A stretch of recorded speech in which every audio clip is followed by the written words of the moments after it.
The black coffee arrived exactly as it always did, 7:15 a.m. Steaming hot, no cream, no sugar, in the chipped blue mug with the hairline cracked down one side. Ethan Marshall didn't look up from his laptop as the waitress set it down. A quick, "Thanks, Margaret," was all he offered, fingers continuing their rhythmic dance across the keyboard. Margaret lingered a half-second longer than usual. "Working on something important today?" The question broke his concentration. Ethan glanced up, meeting the older woman's eyes. Something in her gaze made him pause, an intensity that seemed out of place for their routine morning interaction. "Just the same project," he said, offering a polite smile. "Software doesn't write itself." She nodded, tucking a strand of silver-streaked brown hair behind her ear. Her hands, he noticed for the first time, didn't match the rest of her. While her uniform was worn and faded, her nails were perfectly manicured, and a thin platinum band adorned her right wrist. "Well, don't work too hard," she said, turning away to serve the businessman at the next table. Ethan watched her go, a strange feeling settling in his stomach. 5 days a week for the past 3 months, he'd come to this same diner, sat at this same corner table, and ordered the same black coffee from the same waitress. Yet something felt different today. Margaret had always been friendly, but professional, never personal. Until now, he shook off the feeling and returned to his code. The software project was nearly complete, and his deadline loomed. As a freelance developer, his reputation depended on delivering quality work on time. He couldn't afford distractions, even ones as minor as a waitress's unusual interest. Outside the diner's windows, rain began to fall, streaking the glass and casting the morning in a gray haze. A black sedan pulled up across the street, its windows tinted dark enough to obscure its occupants. The car idled there, engine running, wipers clearing the windshield in a steady rhythm. Margaret moved between tables with practiced efficiency, but her eyes darted to the sedan each time she passed the windows. Her hand trembled slightly as she refilled a customer's coffee cup. The bell above the door jingled. A man in expensive charcoal suit entered, shaking raindrops from his umbrella. His posture was rigid, his expression cold as he surveyed the diner. When his gaze landed on Margaret, his lips tightened into a thin line. Margaret dropped the coffee pot. It shattered on the tile floor, splashing hot liquid and ceramic shards across the checkered pattern. The diner fell silent. "Sorry," she muttered, grabbing a rag from her apron. "So clumsy of me." As she knelt to clean the mess, she slipped something under Ethan's table, a small white envelope that slid to a stop against his foot. Ethan stared at it, then at Margaret, who wouldn't meet his eyes. The suited man took a seat at the counter. Ordering nothing, watching everything. Something was very wrong. And somehow, Ethan knew his ordinary life had just become anything but 20-9 years of unremarkable existence hadn't prepared Ethan Marshall for this moment. The envelope against his shoe felt like a live wire, dangerous and crackling with potential. He'd built his life around predictability, a defense mechanism against the chaos of his childhood. Foster homes, group homes, the uncertainty of never belonging anywhere. Now here was unpredictability, literally at his feet. He reached down, pretending to adjust his sock, and palmed the envelope. It was high-quality paper, weighty and expensive. Nothing like the thin, cheap envelopes that held his utility bills and junk mail. The suited man at the counter hadn't moved, but his attention had shifted to his phone. Margaret was wiping down a table on the far side of the diner, her movements jerky and tense. Ethan slipped the envelope into his laptop bag and closed his computer. He'd never left before finishing his coffee, but today would be an exception. He dropped a $10 bill on the table and stood, shouldering his bag. As he headed for the door, Margaret intercepted him, coffee pot in hand. "Refill before you go?" she asked, voice pitched slightly higher than usual. "No thanks." "Early meeting," he lied, She nodded, then whispered, "Don't open it here." Before he could respond, she turned away to greet a new customer. The suited man's head snapped up, eyes narrowing as Ethan moved toward the exit. Outside, the rain had intensified. Ethan pulled up his collar and hurried down the street toward his apartment 8 blocks away. The black sedan pulled away from the curb, moving slowly through the downpour. Ethan ducked into a crowded coffee shop, weaving through the morning rush to the restroom at the back. Once inside the single-occupancy room, he locked the door and leaned against the sink. Heart pounding. With trembling fingers, he opened the envelope. Inside was a key, old-fashioned, brass, with ornate teeth, and a note written in elegant handwriting. "Storage unit, number 247, Westlake Secure Storage. They're watching me. They'll come for you next. Trust no one." Ethan stared at the message, reading it 3 times before its implications began to sink in. Who was watching Margaret? Who would come for him, and why? He slipped the key and note back into the envelope and tucked it into his inner jacket pocket. After washing his hands to calm himself, he exited the restroom and left through the coffee shop's side door, checking carefully for the black sedan. The street was clear, but Ethan felt exposed. His apartment wasn't safe if someone was truly looking for him. He needed answers, and the key in his pocket was apparently the first step to finding them. Westlake Secure Storage was on the opposite side of the city. Ethan hailed a cab, asking to be dropped 3 blocks away as an extra precaution. The facility was a modern 3-story building with security cameras at every corner. He approached the gate, key in hand, wondering if he needed a code to enter. To his surprise, the key fit not only the storage unit, but also the electronic card reader at the entrance. The gate slid open silently. Unit number 247 was on the 2nd floor, at the end of a climate-controlled hallway. Ethan's footsteps echoed on the concrete as he approached. No other customers were around, just the quiet hum of the ventilation system and the faint flicker of fluorescent lights. The key turned easily in the lock. Ethan held his breath as he raised the rolling door. Inside was a single item, a sleek metal briefcase on a small table. Next to it lay a burner phone, still in its packaging. Ethan stepped inside and closed the door behind him. He opened the phone, finding it already charged with a single number programmed in. His finger hovered over the call button before he set it down and turned his attention to the briefcase. It opened with a satisfying click, revealing neatly organized documents and a stack of cash, more money than Ethan had ever seen. But what caught his eye was the photograph on top. A baby being held by a young woman with familiar eyes, Margaret's eyes. Behind them stood a man in a business suit, his face stern but proud. Ethan flipped the photo over. Written on the back, in the same elegant handwriting as the note, Ethan, age 3 days. My beautiful son. His hands began to shake. The world he thought he knew crumbled around him. Orphaned at birth, he'd been told. No known family. No history to claim, all lies.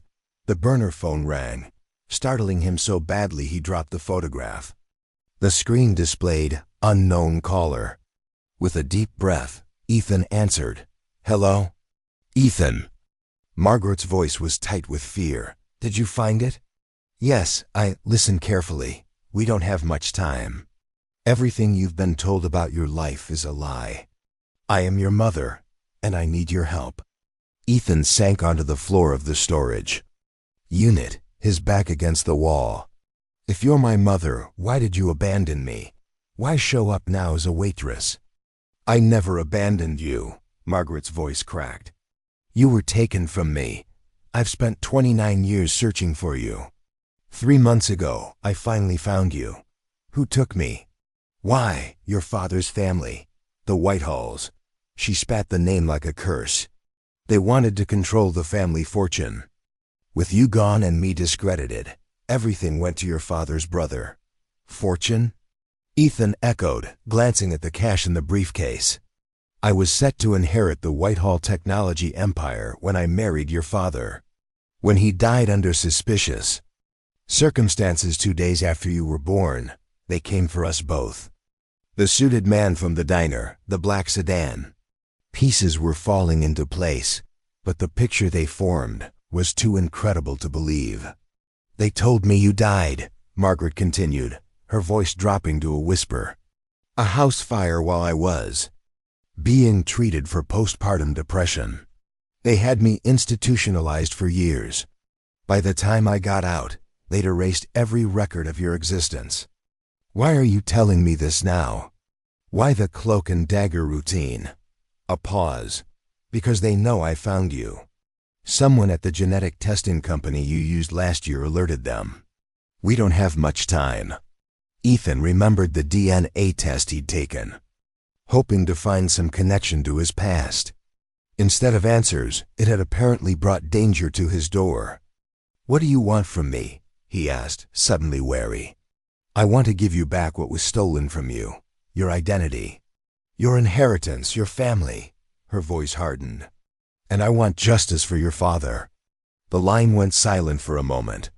When Margaret spoke again, her tone was urgent. They're here. Take everything and go to the address in the blue folder.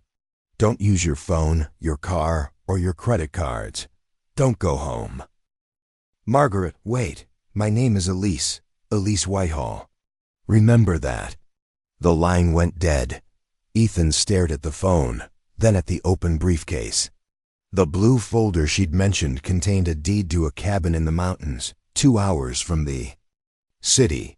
There was also a driver's license with his photo, but a different name, Ethan Whitehall, and a birth certificate listing Elise Whitehall and Robert Whitehall as his parents.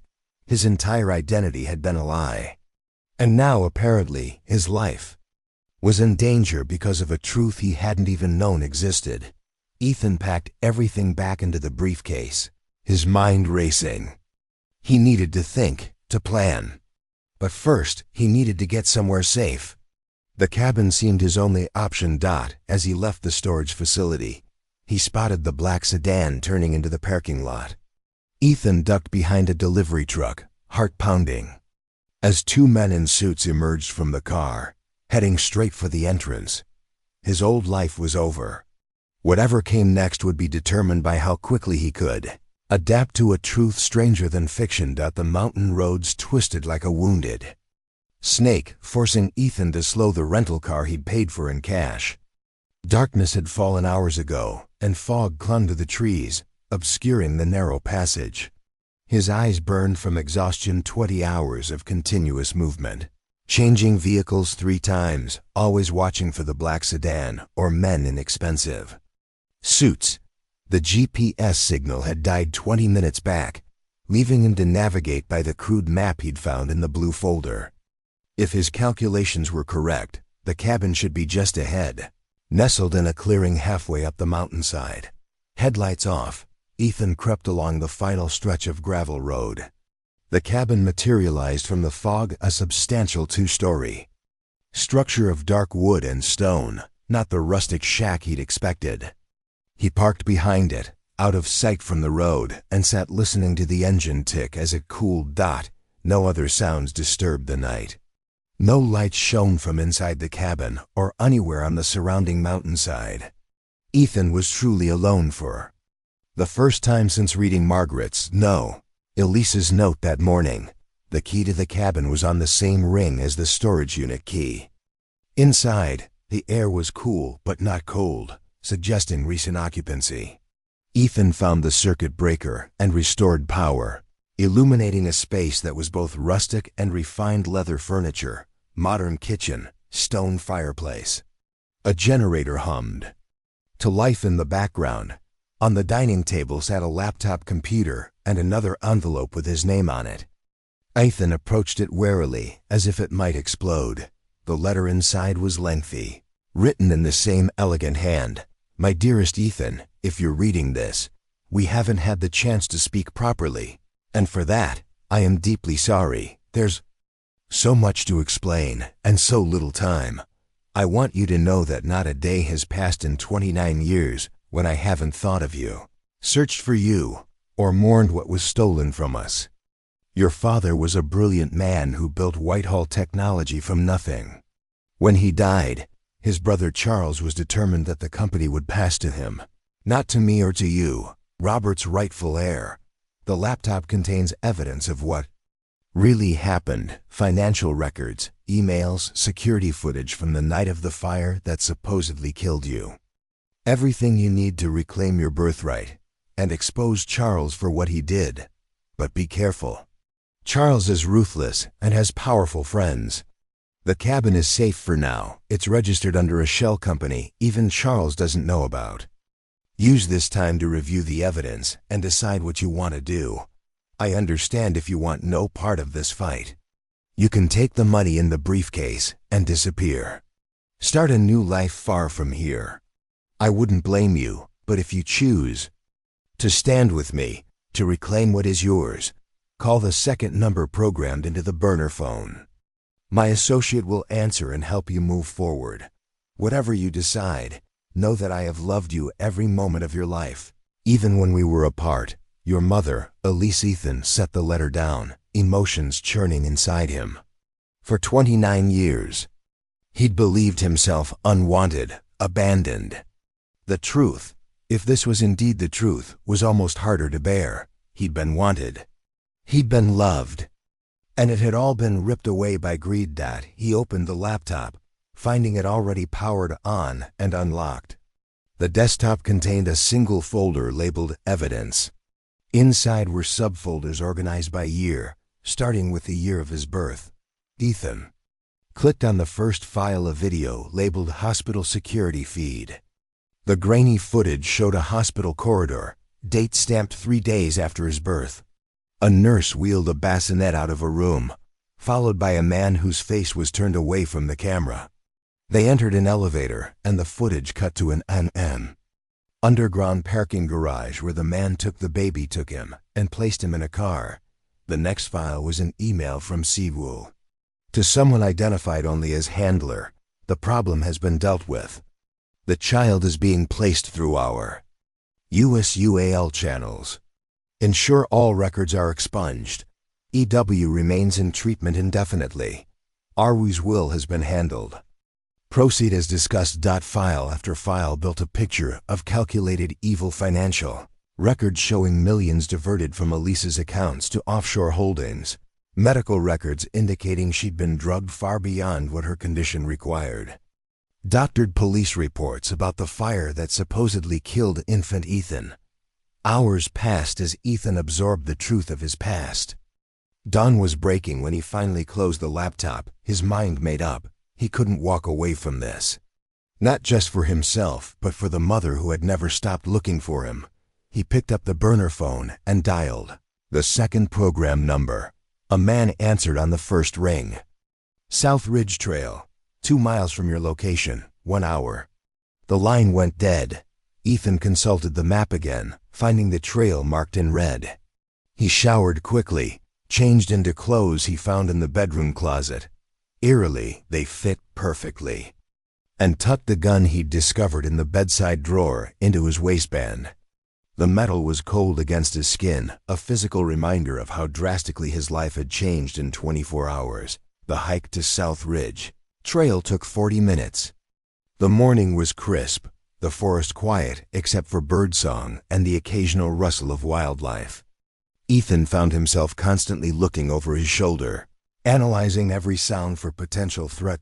At the designated meeting point, a clearing overlooking the valley below, a man sat on a fallen log, binoculars raised to his eyes as he studied the winding road that led up the mountain.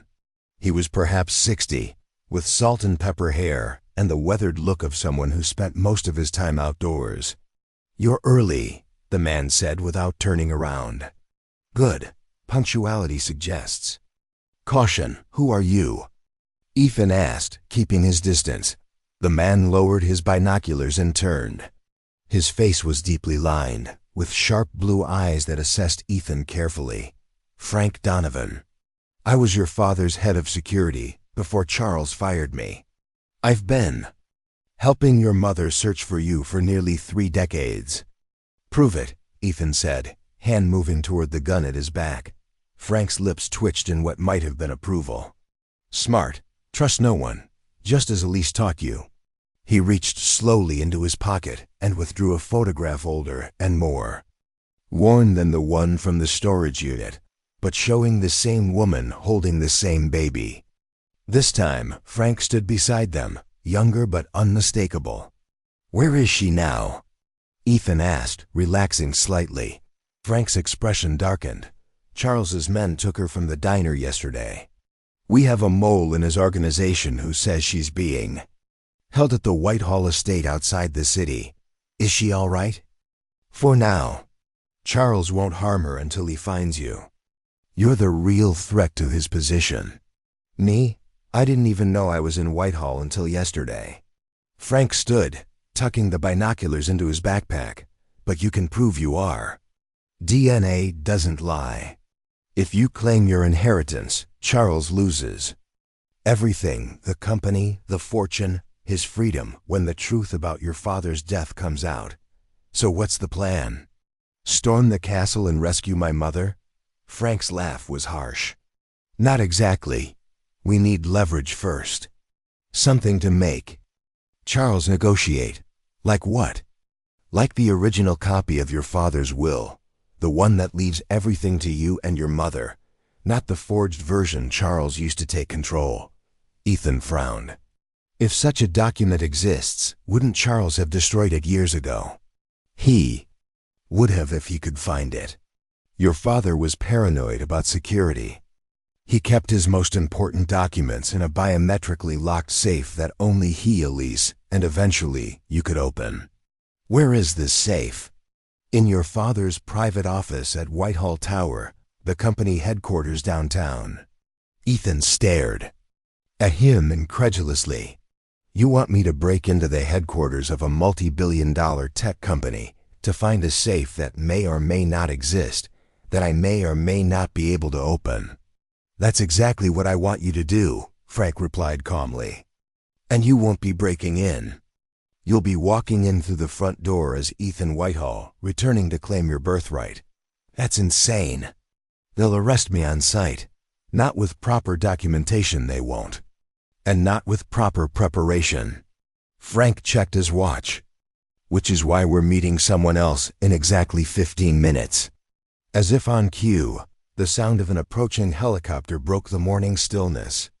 Frank led Ethan to a wider clearing where a sleek black helicopter was descending, its rotors whipping the grass into a frenzy. Who else knows about me? Ethan shouted over the noise. Just a handful of people your mother and I have vetted over the years. People who remained loyal to your father and who have been waiting for this day. The helicopter touched down and a woman emerged mid-30s, with short dark hair and sharp features. She carried a leather portfolio and walked with the confident stride of someone accustomed to commanding attention. This is Julia Chun, Frank said as she approached. Your father's former legal counsel and the architect of our plan to take down Charles. Julia extended her hand, her grip firm.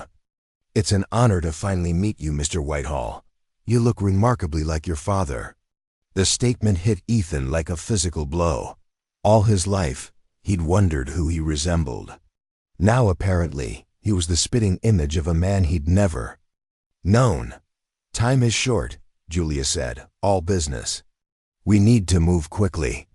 Charles will be expecting some kind of play from us after taking Elise, but he won't know exactly what. The element of surprise is crucial. She opened her portfolio on the helicopter's hood, revealing documents, building schematics, and security protocols. Whitehall Tower, 93 floors of cutting-edge security, but every system has a weakness. In this case, it's the human element. Meaning? Ethan asked.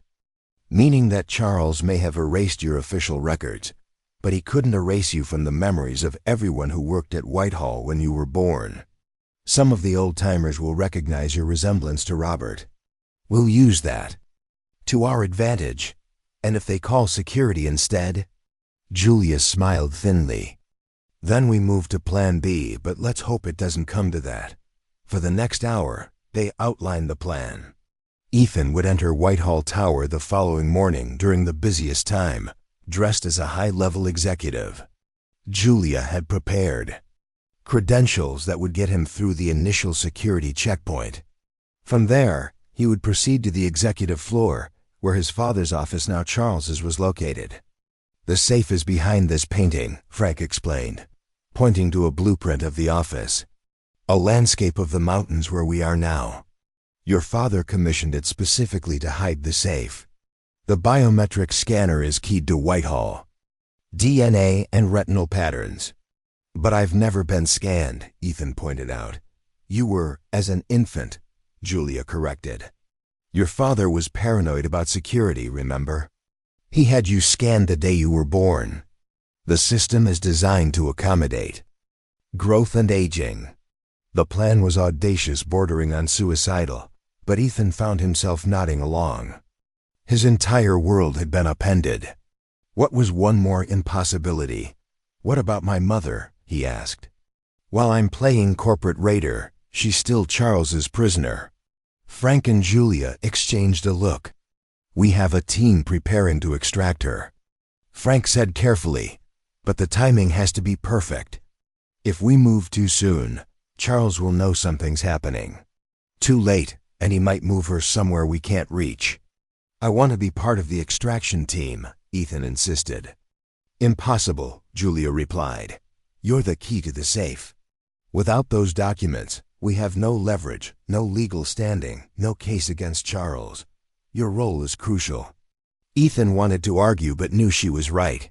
"Fine, but I want constant updates on her status." "Agreed," Frank said. "Now let's go over the security protocols one more time." As they reviewed the plan, Ethan felt a strange calm settling over him. 24 hours ago, he'd been a freelance software developer with no family and few friends. Now he was the lost heir to a technology empire, planning corporate espionage to save the mother he'd never known. Life had a twisted sense of humor.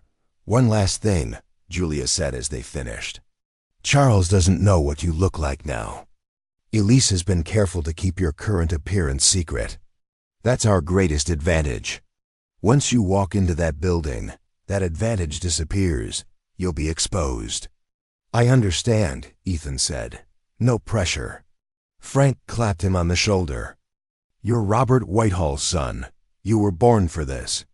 As they boarded the helicopter, Ethan looked back at the cabin, his father's secret retreat, now his temporary sanctuary. Tomorrow he would step into the light and reclaim his name. Or die trying. What do you think will happen next? Share your predictions in the comments below, and don't forget to subscribe for more thrilling stories. Whitehall Tower pierced the morning sky like a silver needle, sunlight glinting off its glass facade.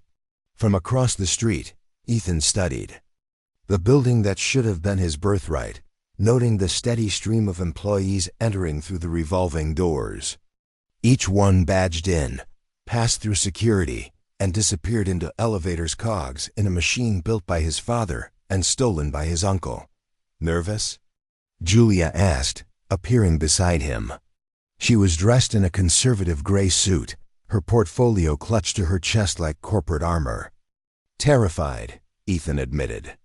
The tailored suit felt foreign against his skin, the silk tie like a noose. "But ready." Julia handed him an earpiece, disguised as a hearing aid. "Frank and the team will monitor from the van. I'll accompany you to the 14th floor, then peel off to meet my appointment with legal. You'll continue to the executive level alone." Ethan nodded, slipping the device into his ear. "Any update on my mother?" "Still at the estate. Our source says she's being kept in the East Wing guest suite. Comfortable but guarded. At least she's safe for now." "For now," Julia echoed grimly. "Let's move. Our window is narrow." They crossed the street, joining the morning crowd flowing into Whitehall Tower.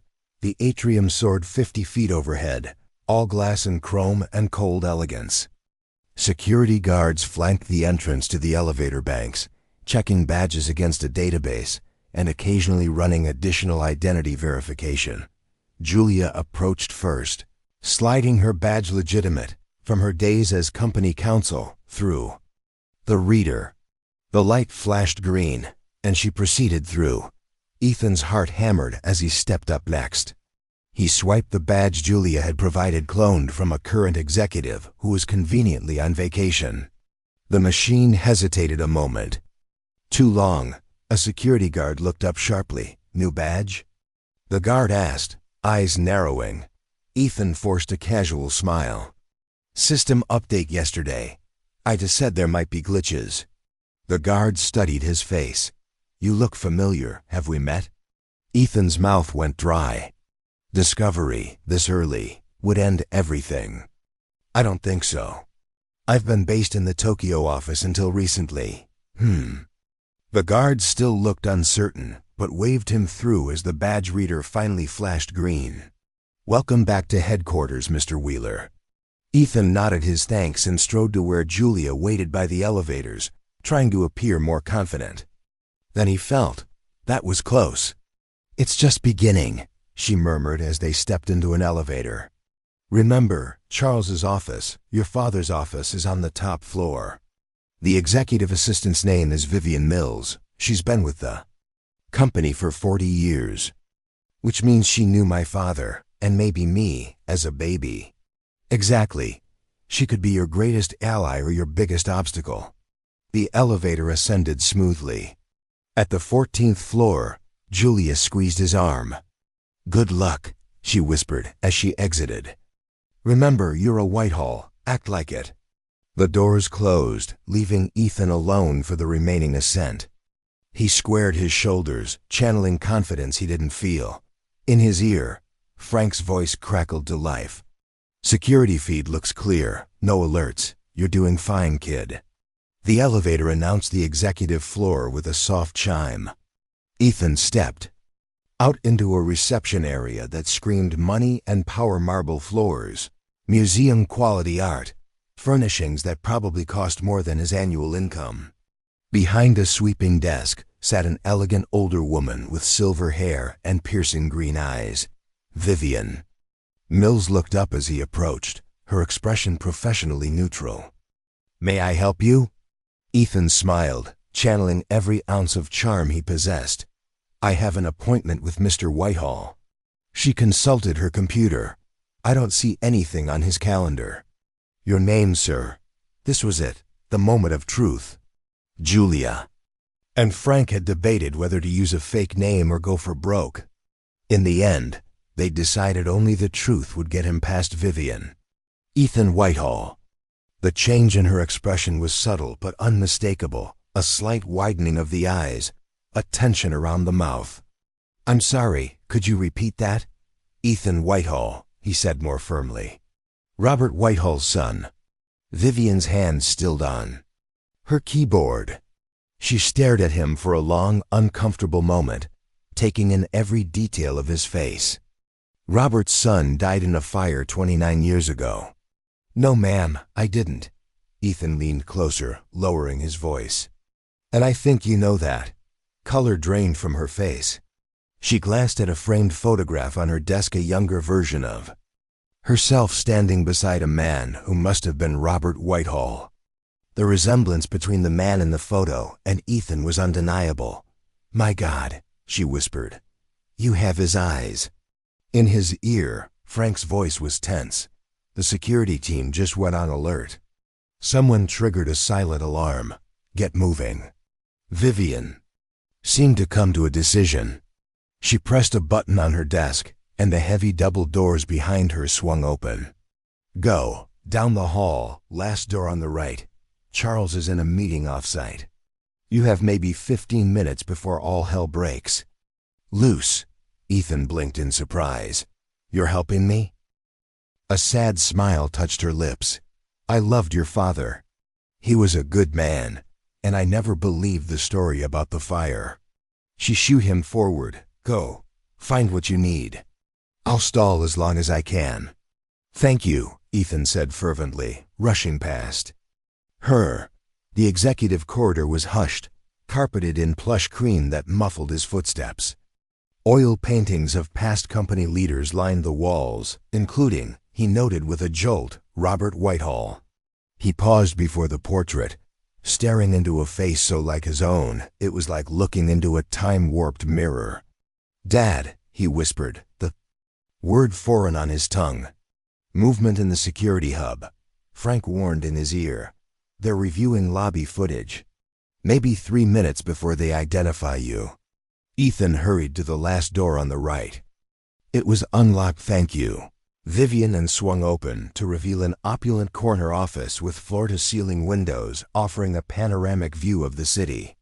Modern furniture, cutting-edge technology, and cold, impersonal decor spoke of Charles's taste, but the bones of the room were older, more traditional. His father's office, now his uncle's. Soon perhaps his own. Ethan scanned the walls, looking for the mountain landscape Frank had described. There behind Charles's desk hung a large painting depicting the very mountains where the cabin was located. Ethan moved the heavy desk chair aside and approached the painting. Heart pounding, the frame appeared to be attached to the wall in the conventional way, but when Ethan ran his fingers along the bottom edge, he felt a subtle difference in texture. Small, almost imperceptible scanner, built into the frame itself. "I found it," he murmured for Frank's benefit. "Security team is mobilizing." 2 guards headed to the executive floor. "Move fast." Ethan pressed his thumb to the hidden scanner. Nothing happened. He tried again, aligning his finger more precisely. A soft click, then a whir as the painting silently swung outward, revealing a sleek metal safe built into the wall. In its center was a more obvious scanner, a rectangular pad large enough for a full handprint. Ethan placed his right hand against it, holding his breath. For a long moment, nothing happened. Then a red light began to track across his palm, followed by a blue one that scanned his eyes. "Whitehall DNA detected," announced a soft female voice from hidden speakers. "Retinal pattern accepted. Welcome, Ethan Whitehall." The safe door swung open, revealing its contents. Several file folders, a small case that might hold jewelry or other valuables, and a USB drive secured in a clear protective case. Frank's voice was urgent in his ear. "Guards are at the elevator. Grab everything and get out. Use the executive escape route, northeast corner, behind the bookcase." Ethan scooped everything into his briefcase, then turned to locate the escape route Frank had mentioned. A tall bookcase stood in the corner, looking perfectly ordinary. But when Ethan pressed against its right side, it swung inward to reveal a narrow corridor and a private elevator. "My father really was paranoid," he muttered, slipping through the opening. "With good reason," Frank replied grimly. "That elevator leads to the underground parking level. A car is waiting for you, black Tesla, license plate WHT47. The elevator was swift and silent, depositing Ethan in a private section of the parking garage reserved for top executives. He spotted the Tesla and was halfway to it when an engine roared to life nearby. A black SUV with tinted windows peeled out from a parking space, blocking his path. Ethan froze as the passenger window slid down, revealing the suited man from the diner, the one who had caused Margaret to drop the coffee pot. "Mr. Whitehall," the man called, his voice smooth as oil. "My employer would like a word." "Tell your employer I'm busy," Ethan replied, backing away slowly. The man smiled thinly. "I'm afraid I must insist. Mr. Donovan's little extraction plan for your mother has hit a snag. If you want to see her alive again, you'll get in the car." Ice formed in Ethan's veins as the suited man's words registered. "What have you done to her?" "Nothing yet," the man replied calmly. "But that could change quickly depending on your next move." He opened the car door. "Your choice, Mr. Whitehall. Come willingly, or things get unpleasant for everyone." In Ethan's ear, Frank's voice was tense. "Don't do it. It's a trap." But what choice did he have? If they had interfered with the extraction plan, his mother was in more danger than before. And it was all because of him. "If I come with you," Ethan said carefully, "I want your guarantee that my mother remains safe." The suited man's smile never reached his eyes. "You're hardly in a position to negotiate, but yes, your cooperation ensures her continued well-being." Ethan took a deep breath and stepped toward the SUV. "I'm sorry, Frank," he muttered before removing the earpiece and dropping it to the concrete floor. That the moment he slid into the back seat, a hood was pulled over his head. Rough hands patted him down, removing his phone and the briefcase containing the safe's contents. "Drive," a voice commanded, and the vehicle lurched forward. Ethan's mind raced, trying to track their movements through the turns and accelerations. They exited the garage, made several quick turns that suggested evasive maneuvers, then merged onto what felt like a highway. The steady hum of tires on asphalt became a hypnotic backdrop to his racing thoughts. After what seemed like hours, but was probably less than 45 minutes, the SUV slowed and turned onto a gravel road. The distinctive crunch under the tires reminded Ethan of the approach to the mountain cabin, but this drive was shorter. The vehicle stopped, and the engine died. The hood was yanked from his head, revealing they had arrived at a massive gated estate. White columns supported a portico large enough to drive several cars beneath. Manicured gardens stretched in every direction, and in the distance, a helicopter sat on a private landing pad. "Welcome to Whitehall Estate," the suited man said, opening Ethan's door. "Your ancestral home." Two more security personnel flanked Ethan as he was led up marble steps and through massive wooden doors into a foyer that could have housed his entire apartment. Crystal chandeliers, antique furniture, and priceless art created an atmosphere of old money and established power. "This way," the suited man directed, leading Ethan through a series of rooms, each more opulent than the last.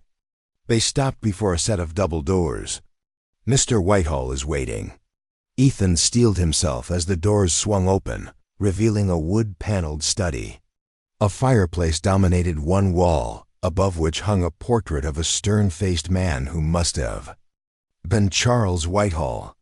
Before it stood the man himself, older than in the painting, but with the same cold eyes and rigid posture. "So," Charles said, his voice like gravel, "the prodigal nephew returns." Ethan took in the man who had stolen his life, his inheritance, and his mother. Charles Whitehall was in his late 60s, silver-haired and fit, with the bearing of someone accustomed to absolute authority. His suit probably cost more than Ethan's car. "Where is my mother?" Ethan demanded. Charles raised an eyebrow. "Direct, like your father." He gestured to a sideboard laden with crystal decanters. "Drink?" "I didn't come here for hospitality." "No, you came here to steal what's mine." Charles poured himself a measure of amber liquid. "Or what you believe should be yours. Where is she?" Ethan repeated, taking a step forward. Immediately, the security personnel moved to block him. Charles sighed. "Elise is perfectly comfortable. She's been my guest for several days now." "Your prisoner, you mean?" "A matter of perspective." Charles sipped his drink. "Just as your little break-in at Whitehall Tower could be viewed as corporate espionage rather than a son reclaiming his birthright." He nodded to someone behind Ethan, and a side door opened. Elise Whitehall entered, looking nothing like the diner waitress Margaret. Her hair was elegantly styled, her clothes expensive, her bearing regal. Only her eyes were the same, and now they widened in alarm at the sight of Ethan. "What have you done?" she demanded of Charles. "You promised he wouldn't be involved." "I lead," Charles replied simply. "Just as you lied about finding him after all these years." He turned to Ethan. "She's been quite troublesome lately, your mother. After decades of accepting her place, she suddenly became ambitious." Ethan and Elise stared at each other across the room, mother and son, strangers yet connected by blood and shared injustice. "I'm sorry," she said softly. "I never wanted you in danger, yet here we are," Charles interrupted. One big unhappy family reunion. He set down his glass with a sharp click. "Now let's discuss the items you removed from my safe."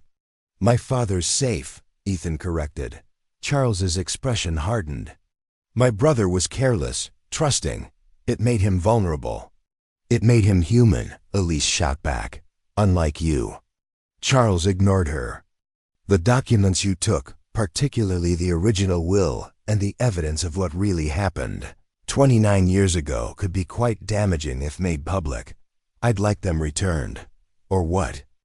Ethan challenged. "Or I'll be forced to protect what I've built, by any means necessary." Charles's tone was matter-of-fact, as if discussing weather rather than threats. "You mean what my father built," Ethan corrected. "The company you stole." "I saved Whitehall Technology," Charles snapped, showing emotion for the first time. "Robert was driving it into the ground with his idealistic notions and charitable inclinations. I made it the powerhouse it is today. By sacrificing ethics. For profit. By making necessary decisions." Charles straightened his already impeccable suit. "Which brings us to our current situation. You have something I want. I have something you want." He gestured to Elise. "Let's negotiate." Ethan glanced at his mother, who subtly shook her head in warning. Whatever Charles was offering, she didn't trust it. "What's your proposal?" Ethan asked cautiously. Charles smiled thinly. "Simple. You and your mother renounce all claims to Whitehall Technology and sign binding non-disclosure agreements. In exchange, you receive $50 million each and can live out your lives in comfortable anonymity. And if we refuse, then things become unpleasant. The documents you stole would mysteriously reappear in your possession just as you're arrested for breaking and entering, corporate espionage, and theft.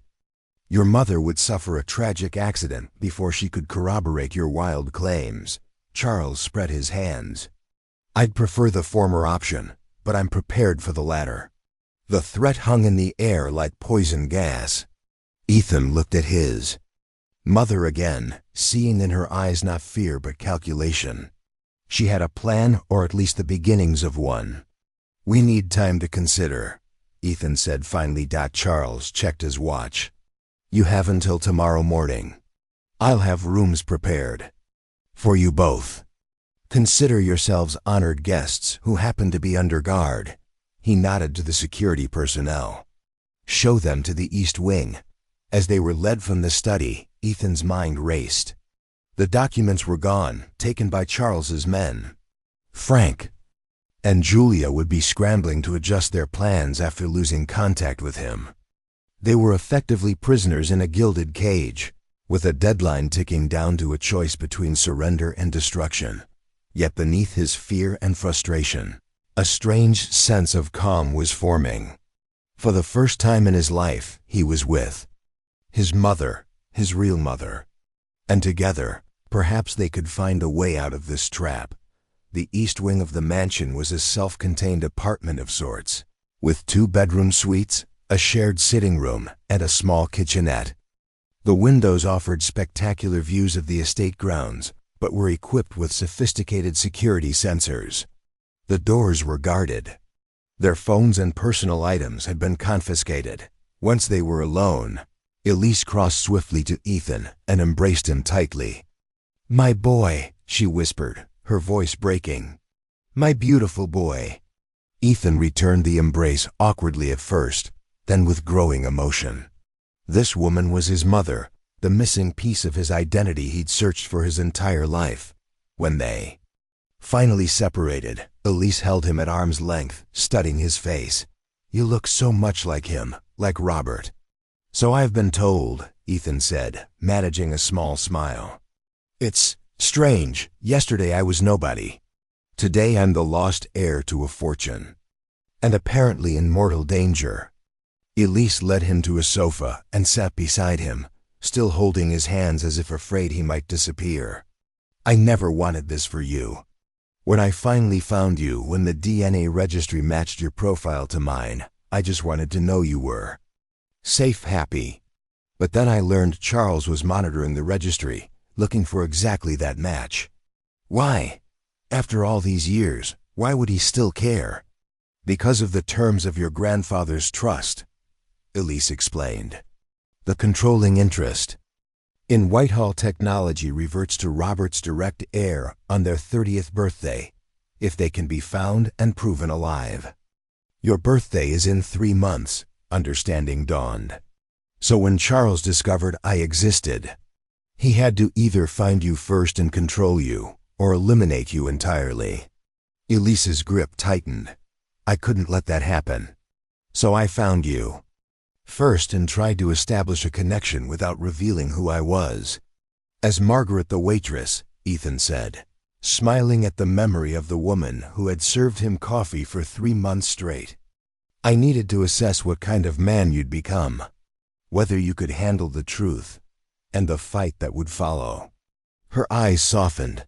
You were so kind to me, so thoughtful, even when you were busy with your work. You always looked me in the eye, thanked me by name. Small things that reveal your character. And now Charles has the documents that could prove my identity and his crimes, Ethan said grimly. We're back to square one. A sly smile crossed Elise's face. Not quite. She glanced at the security camera in the corner of the room, then led Ethan to the kitchenette where she turned on the tap full blast. Under cover of the running water, she whispered, Charles thinks he has the originals, but they're forgeries. Ethan stared at her in shock. What? Frank and I anticipated something like this might happen. The documents in the safe were convincing copies.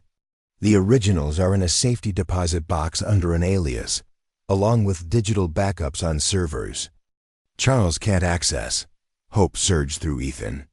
So we still have leverage. Yes, but he can't know that. We need to play along, make him think we're considering his offer. She turned off the water. The real question is what you want to do. This isn't your fight, Ethan. You didn't ask for any of this. Ethan considered her words carefully. It was. True, he hadn't asked to be born a Whitehall or to be thrust into a decades-old family feud. He could take 50 million, disappear, and live comfortably for the rest of his life.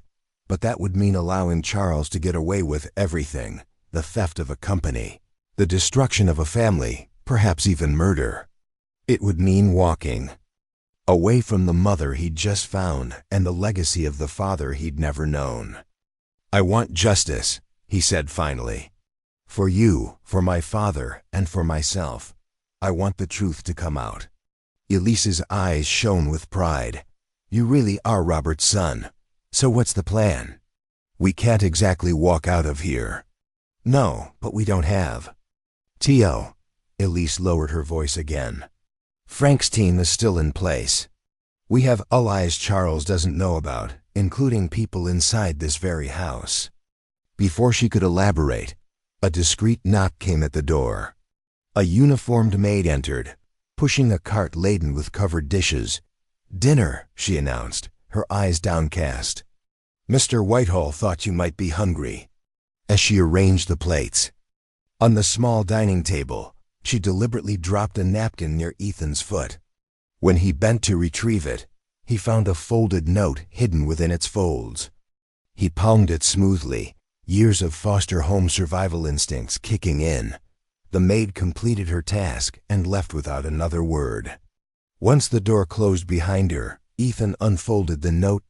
Midnight. Blackout planned, East Terrace. Be ready. Ethan passed the note to his mother, who read it quickly and then held it to a candle flame on the dinner table, watching it curl and blacken to ash. It seems we have friends in unexpected places, she murmured. We should eat. We'll need our strength. They dined in silence, both lost in thought about what midnight might bring. Ethan found himself studying his mother surreptitiously, noting the elegant way she held her utensils, the perfect posture, the quiet strength in her bearing. This woman had spent nearly 30 years searching for him, never giving up despite overwhelming odds. The depth of such dedication was almost incomprehensible. As they finished their meal, Elise said casually, "For the benefit of any listening devices, we should rest. Tomorrow will be a big day, whatever we decide." Ethan nodded, understanding the charade. "You're right. Good night, mother." The word felt strange on his tongue, but right in his heart. In his assigned bedroom, Ethan found clothes laid out for him, perfectly tailored, as if measured for his exact dimensions. Another reminder of Charles's resources and attention to detail. He changed and lay on the bed, fully clothed except for his shoes, waiting for midnight. The minutes crawled by. Ethan reviewed everything he'd learned in the past 48 hours, trying to make sense of his new reality. He was Ethan Whitehall, son of Robert and Elise, heir to a technology empire. He had been stolen, hidden, erased, but never forgotten. And now he was at the center of a dangerous game where the stakes were measured in billions of dollars and human lives. At 11:55, Ethan rose and moved silently to his door, listening for the guards. Soft footsteps passed by the regular patrol. Once they faded, he eased the door open and slipped into the sitting room. Elise was already there, dressed in dark clothes, her silver-streaked hair tied back. "Ready?" she whispered. Ethan nodded, adrenaline coursing through him. The house lights flickered once, twice, then plunged into darkness. Emergency generators should have kicked in immediately, but they remained silent. Someone had disabled them. "Now," Elise hissed, taking Ethan's hand and leading him through the darkness with the confidence of someone who knew every inch of the layout. They reached the East Terrace door just as confused shouts began echoing through the mansion. Security personnel calling to each other, demanding updates, their carefully maintained order dissolving into chaos. The terrace door opened before they reached it, revealing Frank's weathered face, illuminated faintly by the moonlight. "Right. On time," he said tersely. "This way. Quick." They followed him across the manicured lawn, staying low and moving swiftly toward the tree line that marked the estate's boundary. Behind them, flashlight beams began sweeping the darkness as security fanned out to search the grounds. "How did you manage the blackout?" Ethan asked as they reached the cover of the trees. "We have friends inside," Frank replied cryptically. "The same ones who informed us you'd been taken." At the perimeter fence, a section had been cut away and pulled back just enough for them to squeeze through. Beyond, a nondescript van waited on a service road, engine running. Julia sat in the driver's seat, expression taut with tension. "Did you get the documents?" she asked as they piled in. "Charles took them," Ethan admitted. "The fakes," Elise clarified. "Just as we planned." Julia's shoulders relaxed marginally. "Then we still have a chance." She threw the van into gear and accelerated down the road, headlights off, navigating by moonlight. "Where are we going?" Ethan asked. "Somewhere Charles won't think to look," Frank answered. "An old hunting lodge that belonged to your grandfather. It's not in any of the family records. Robert and I used to go there when we were boys." Ethan settled back against the seat, the adrenaline rush beginning to fade, leaving him exhausted. Beside him, Elise took his hand again, squeezing it gently. "Try to rest," she said softly. "Tomorrow we will take the fight to Charles." As the van wound through back roads, putting distance between them and Whitehall Estate, Ethan closed his eyes. For the first time since finding Margaret's envelope under his table at the diner, he allowed himself to really feel everything that had happened. The shock, the fear, the rage, and beneath it all, a tentative, growing sense of belonging. Had a mother, he had a history, he had a purpose. And tomorrow, he will have justice. Dawn broke over the hunting lodge, a rustic two-story building of logs and stone, nestled in a clearing surrounded by ancient oaks. Inside, Ethan sat at a rough-hewn table, examining the original documents. they'd retrieved from the safety deposit box on their way to the lodge. His father's will was unambiguous. Upon Robert Whitehall's death, control of the company passed to Elise, to be held in trust for Ethan until his 30th birthday, at which point he would assume his father's position as CEO and majority shareholder. Charles was to receive a substantial financial settlement, but no controlling interest. More damning were the emails between Charles and various co-conspirators, detailing the plan to institutionalize Elise, fake Ethan's death, and forge a new will. There was even security footage from the Whitehall mansion on the night Robert died, showing Charles entering his brother's study and leaving an hour later, looking agitated. "Not quite a smoking gun," Julia commented, reviewing the footage on her laptop, "but enough to launch an investigation. Combined with the will and emails, we have a solid case." Frank entered the room, ending a phone call. "Our contact at Whitehall Tower confirms Charles is in crisis mode. He's called an emergency board meeting for noon today. He's going to try to consolidate his position," Elise said. "Probably announce a major restructuring or merger to make it harder for us to reclaim control." Ethan looked up from the documents. "Then we need to move faster. How do we get these to the authorities without Charles intercepting them?" "We don't," Julia replied. "We go public. All at once, maximum exposure.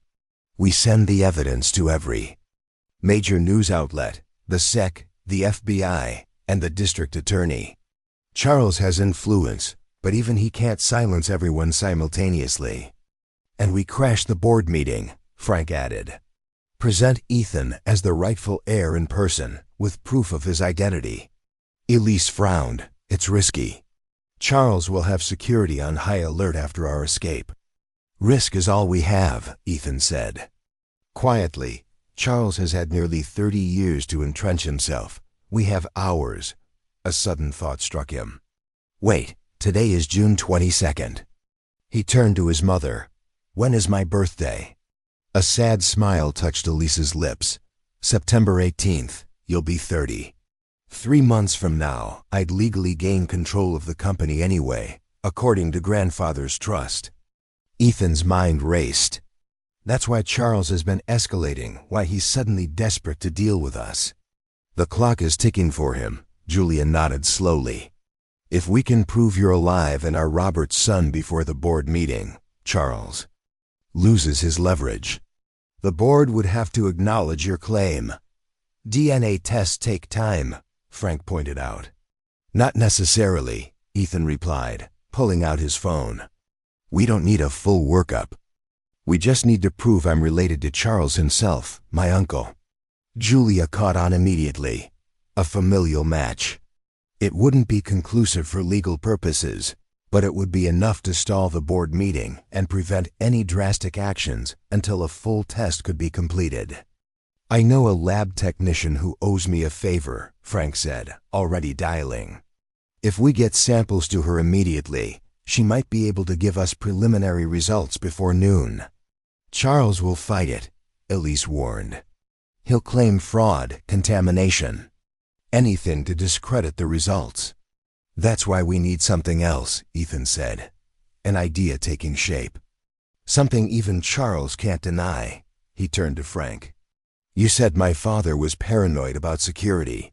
Did he keep records of everything?" "Obsessively. Video, audio, written logs. Why?" "If he recorded everything, he might have recorded the last conversation he had with Charles before he died. The one in his study that night." Frank and Elise exchanged a startled look. "The Phoenix Protocol," Elise breathed. "Robert's failsafe." "What's that?" Ethan asked. "Your father believed in preparing for the worst," Elise explained. "He created redundant systems for everything, including security records. The Phoenix Protocol was his ultimate insurance policy, secure server that would activate and release pre-selected files to designated recipients if certain conditions were met. Like his death under suspicious circumstances," Ethan guessed. "Exactly. But the protocol required manual activation by either Robert or me, When I was institutionalized, I couldn't trigger it. Elise's expression darkened with old pain. By the time I was released, years had passed, and I had no proof you were alive. Without you, challenging Charles seemed pointless. But the server still exists? Julia pressed. If Charles didn't find and destroy it, Frank said. It was hidden in a secure location, accessible only with Whitehall biometrics like the safe in Robert's office. Hope surged through Ethan. Where? The original Whitehall house, Elise replied. Where the company started. It's been maintained as a historical property, but no one lives there. The server would be in the basement, behind the old coal chute. If it's still there, and if it still works after all these years, Frank cautioned. We have to try, Ethan insisted. If we can access those recordings, combined with the will and the DNA test, we have an airtight case against Charles. Julia closed her laptop decisively. Then we split up. Frank, you take Ethan's DNA sample to your contact at the lab. Elise, you and I will prepare the evidence packages for the media and authorities. Ethan, I'll go to the original Whitehall house, he finished. Alone? Absolutely not, Elise protested. Charles's men will be looking everywhere for us. Which is why splitting up makes sense, Ethan argued. They'll be looking for a group, not individuals. And I'm the only one who can access the server with my biometrics. A tense silence fell over the room as they weighed the dangers against the necessity. He's right, Frank said finally. And time is critical. If we wait, Charles will move against us more decisively than before. Elise closed her eyes briefly. Pain etched on her features. I just found you, she whispered. I can't lose you again. Ethan took her hands. You won't. I've survived 29 years without knowing who I was or where I came from. Now that I know, now that I've found you, nothing will keep me from coming back. The determination in his voice seemed to reassure her. She nodded reluctantly. The original house is in Oakwood Heights, 1214 Founders Lane. It's a Victorian with green shutters. The basement entrance is through the kitchen. How will you get in? Julia asked. Same way I got into Whitehall Tower, Ethan replied with a confidence he didn't entirely feel. I'll walk in like I own the place, because technically I do. Within the hour, they had mobilized. Frank left, with a swab of Ethan's saliva for the lab. Julia set up a secure connection to prepare the evidence packets for simultaneous release to media outlets at precisely noon. Elise prepared to record a statement testifying to the events of 29 years ago. Before Ethan departed, Elise pressed something into his hand, a pocket watch, old but well-maintained, with the Whitehall crest engraved on its cover. It was Robert's, she said softly. His father gave it to him when he took over the company. He would have given it to you. Her eyes met his, conveying decades of lost moments. It belongs with you now. Ethan's throat tightened as he closed his fingers around the watch. A piece of his father. A piece of his heritage. Thank you, he managed. Be careful, she urged. Charles is most dangerous when cornered. With a final embrace, Ethan departed in a borrowed car, heading for the house where his father had grown up, and where, hopefully, the key to justice waited. Oakwood Heights was an old money neighborhood, of historic homes set back from tree-lined streets. Even on a weekday morning, the area was quiet, with few people about. Ethan drove past 1214 Founders Lane twice, assessing the property from different angles. The Victorian house stood proud and well-maintained, its green shutters freshly painted, its garden immaculate. A small plaque near the front gate identified it as the Whitehall homestead. Established 1897, no security was visible, but Ethan knew better than to assume none existed.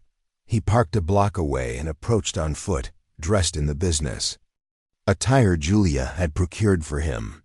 With his Whitehall features and confident stride, he looked like he belonged a family member, visiting a piece of his history. The front door was locked but yielded to the key Elise had given him along with the pocket watch. Inside, the house was like a museum, original furniture preserved, photographs and mementos displayed in glass cases, the air itself seeming frozen in time. Ethan moved through the rooms, absorbing the history of the family he'd never known. Photos of stern-faced men and elegant women stared back at him from ornate frames.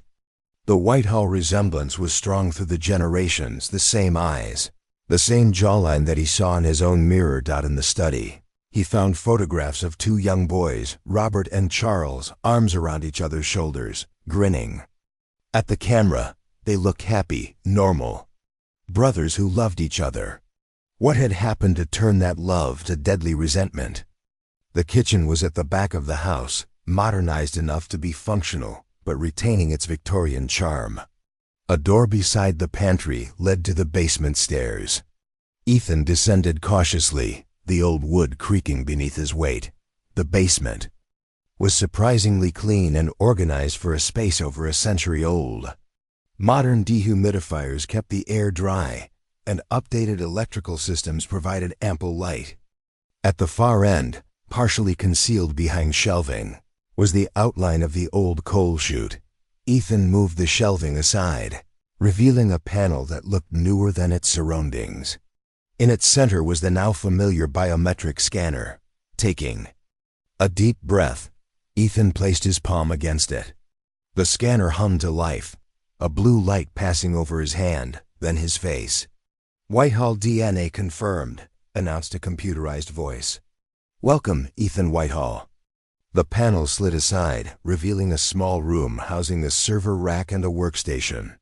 Everything was covered in a thin layer of dust, but indicator lights on the equipment still glowed green. The system had been running, waiting for nearly 3 decades. Ethan sat at the workstation, which activated his presence. The screen displayed a simple interface with the Whitehall logo and the words Phoenix Protocol beneath it. "Voice authentication required," the system prompted. Ethan hesitated, uncertain what to say. "State your full name and birth date," a new voice said from behind him. Ethan spun to find Charles Whitehall standing in the doorway, a gun aimed steadily at his chest. "Uncle Charles," Ethan said, keeping his voice even despite the fear coursing. "Through him. How did you find me?" Charles stepped further into the room, the gun never wavering. "You think you're the only one with all eyes? I've had this house under surveillance since your mother escaped her institution. I knew someday she might remember the Phoenix Protocol." He gestured with the gun. "Stand up, slowly." Ethan complied, mind racing for a way out of this deadly situation. "Shooting me won't solve your problem. The evidence is already being distributed to the authorities." "Perhaps," Charles acknowledged, "but dead men can't press charges or claim inheritances." His cold eyes assessed Ethan clinically. "You really do look like him, like Robert. It's unsettling." "Why did you do it?" Ethan asked, playing for time. "He was your brother." Something flickered in Charles's expression, an old pain, quickly suppressed. "Robert was weak, sentimental. He was going to give away half the company to charitable trusts, dilute our family's control. Everything our father built, everything I had worked for alongside him, he was prepared to dismantle for his idealistic notions. So you killed him." Charles's jaw tightened. "I confronted him. Things escalated. It wasn't planned. And then you had to cover it up. Forge his will. Get rid of his wife and son." "I did what was necessary to save Whitehall Technology." "You mean to steal it," Ethan corrected, anger overriding his fear. "You're a thief and a murderer, hiding behind corporate respectability." Charles's finger tightened on the trigger. "You know nothing about sacrifice or difficult choices. You've lived a sheltered life compared to what could have happened to you. Thanks to the people who raised me after your men abandoned me at a fire station," Ethan replied bitterly. "Did you even check to make sure I was safe?" "Of course I did," Charles snapped. "I'm not a monster. I made sure you were placed with a decent foster family." I even anonymously funded the group home you lived in as a teenager. The revelation stunned Ethan. Why would you do that if you wanted me gone? Because you're still a Whitehall, Charles said, as if it were obvious. Family means something, even when it's single quotes s. inconvenient. The workstation beeped, drawing both their attention. The screen now displayed. Voice print analyzed. Partial match detected. Second authorized user required for activation. Charles smiled. Thinly, it seems the system recognizes me as a Whitehall, but not as an authorized user. That would be limited to Robert, Elise, and you. He stepped closer, pressing the gun to Ethan's side. Activate it. Why would I do that? You'll kill me. Either way, because I'm giving you a choice. Activate the system, and your mother lives. Refuse, and my men at the hunting lodge have orders to eliminate everyone there if they don't hear from me in the next 10 minutes. Ethan's blood ran cold. You're bluffing. You don't know where they are. Charles removed a phone from his pocket, turned it to show a live video feed of the hunting lodge, where men in tactical gear were positioned around the perimeter. Your move, nephew. Trapped between impossible choices, Ethan stared at the screen, then at his uncle. The Whitehall watch felt heavy in his pocket, his father's legacy, his responsibility. If I activate it, what happens to the evidence? He asked. Stalling. The Phoenix Protocol releases everything Robert designated likely incriminating evidence. Against me, Charles admitted. But it would come to me first, as acting CEO. I'd have perhaps an hour to destroy it before the system distributes it further. And my mother, Julia, Frank? Walk away. Disappear with the $50 million I offered. Live comfortable, anonymous lives. It was a lie. Ethan knew it. Charles couldn't afford to let any of them live once he had what he wanted. But neither could Ethan risk his mother's life on the chance his uncle was bluffing about the men at the men at the men at the men. Ethan risk his mother's life on the chance his uncle was bluffing about the men at the men at the men at the Chun Lodge. Slowly, he turned to the workstation. System, he said clearly, this is Ethan Whitehall. Birth date September 18, 1995. Activate Phoenix Protocol. The screen flashed. Voice print confirmed. Ethan Whitehall recognized. Protocol initiated. Behind him, Charles exhaled in satisfaction. Good choice. Now step away from. Execute emergency override alpha, Ethan continued rapidly. Immediate. Distribution to all designated recipients. Authorization code, Margaret's coffee. The system beeped. Emergency override accepted. Distributing all files to primary and secondary recipients immediately. Charles lunged forward with a roar of rage. But Ethan was already moving, ducking under his arm and shoving him hard against the server rack. The gun went off, the sound deafening in the small space. Pain blazed through Ethan's shoulder, but adrenaline kept him moving. He scrambled for the door as Charles recovered his balance. Another shot splintered the wood frame beside his head. As Ethan raced up the basement stairs, "You're dead!" Charles bellowed behind him, "You're all dead!" Ethan burst into the kitchen, knocking chairs into Charles's path as he pursued. Blood soaked Ethan's shirt from the bullet wound, each heartbeat pumping more crimson down his arm. The front door was too far. Charles would have a clear shot. Instead, Ethan veered toward the study, remembering a bay window that overlooked the side garden. Behind him, Charles's footsteps pounded closer. The older man was surprisingly